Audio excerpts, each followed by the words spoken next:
तो महा revision batch की स्टार्टिंग हो चुकी है और जो मोस्ट रिपीटेड क्वेश्चन जेई की सीरीज में यहाँ पे पहला क्वेश्चन क्लास 11 के सिलेबस से रिलेटेड पूछा गया है वो कुछ इस तरह से a transfer wave travel on a taught steel wire with velocity of v when tension in it is 2 into 10 to the power 4 newton.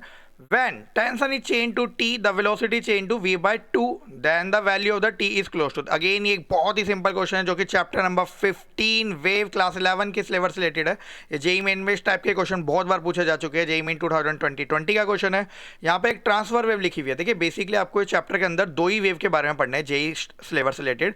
एक है आपकी लॉन्गिट्यूडनल वेव और दूसरी होती है आपकी ट्रांसफर वेव। लॉन्गिट्यूडनल वेव क्या होती है? जब पार्टिकल का वाइब्रेशन और प्रोपेगेशन ऑफ वेव की डायरेक्शन सेम होती है उसको बोला जाता है आपका लॉन्गिट्यूडनल ऑफ वेव। प्रोपेगेशन, देखिए जिसने ये वर्ड पहली बार सुना है कि प्रोपेगेशन क्या होता है, तो बेसिकली प्रोपेगेशन का मतलब कुछ नहीं होता, जिस डायरेक्शन में वेव ट्रैवल कर रही होती है, ट्रैवल करने को ही प्रोपेगेट बोला जाता है। कि वेव जैसे कोई चीज़ मूव कर रही है तो हम लोग बोलते हैं कोई चीज़ मूव कर रही है ना, या फिर ट्रैवल कर रही है। तो वेव के केस में हम ट्रैवल वर्ड का इस्तेमाल ना करके प्रोपेगेशन का वर्ड का यूज़ करते हैं। ठीक है, तो बेसिकली ट्रैवलिंग का मतलब ही आपका क्या है? प्रोपेगेशन ऑफ वेव है। ठीक है, तो जब दोनों वाइब्रेशन ऑफ पार्टिकल और प्रोपेगेशन के बीच में 0 डिग्री एंगल होता है तो उसको बोला जाता है लॉन्गिट्यूडनल वेव। और जब प्रोपेगेशन ऑफ वेव और वाइब्रेशन ऑफ पार्टिकल के बीच में 90 डिग्री एंगल होता है तो इस वेव को नाम दिया जाता है आपका ट्रांसवर्स वेव। क्या नाम दिया जाता है इसे? Transverse wave. जैसे कि गिटार से निकलने वाली आवाज़, अब गिटार की स्ट्रिंग को आप प्लग करते हो, ठीक है, उसमें जो साउंड होता है वहाँ पे देखा होगा एक होलो टाइप का बॉक्स टाइप का होता है, उसके अंदर जाता है। तो अगर आप वहाँ पे एंगल मेजर करोगे तो वाइब्रेशन ऑफ स्ट्रिंग कुछ इस तरह से होता है और जो साउंड होता है वो अंदर जाता है, यानी कि एंगल 90 डिग्री बनता है। तो इस टाइप की वेव को ट्रांसफर वेव बोला जाता है। और जो साउंड वेव होती है, जो हम प्रोड्यूस कर रहे हैं, जो हम बातें कर रहे हैं, बोल रहे हैं, उसमें अगर आप देखोगे तो वहाँ पे जो हम बोल रहे हैं वहाँ पे वाइब्रेशन ऑफ पार्टिकल और प्रोपेगेशन के बीच में 0 डिग्री एंगल बनता है। तो उस टाइप की वेव को लॉन्गिट्यूडनल वेव नाम दिया जाता है। क्या नाम दिया जाता है उसे? Longitudinal wave. इसको अपने इंपॉर्टेंट नोट्स में आप लिख लीजिएगा कि लॉन्गिट्यूडनल वेव और ट्रांसफर वेव में क्या डिफरेंस होता है। ना मूव ऑन ट्रांसफर वेव के इस क्वेश्चन में।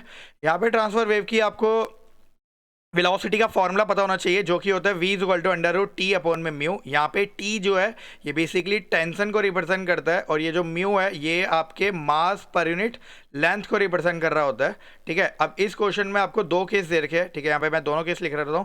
पहले केस में वेलोसिटी जो आपको दे रखी है v दे रखी है, टेंशन की वैल्यू यानी कि t1 की वैल्यू आपको गिवन है 2.06 इंटू 10 टू द पावर 4।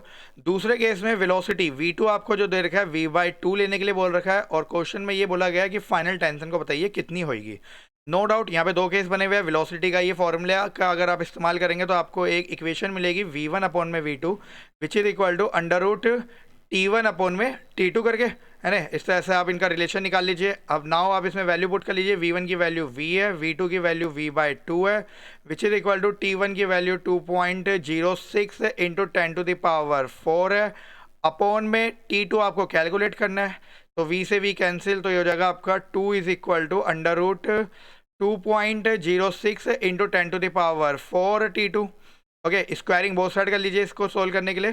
तो स्क्वायरिंग बोथ साइड करेंगे तो हो जाएगा 4 is equal to 2.06 into 10 to the power 4 upon में t2। ठीक है, यहाँ पे 4 से 2.06 को अगर आप कट करेंगे तो आपको t2 की वैल्यू मिल जाएगी जो कि होगी 0.515 into 10 to the power 3। Okay, scientific notation में अगर आप इसे कन्वर्ट करेंगे, सॉरी 10 टू द पावर 4 आएगा यहाँ पे। ठीक है, 10 टू द पावर 4 और इसको साइंटिफिक नोटेशन में कन्वर्ट करेंगे तो आएगा 5.15 into 10 to the power 3 newton. तो इस क्वेश्चन का जो राइट आंसर होगा option number D, 5.15 into 10 to the power 3 Newton.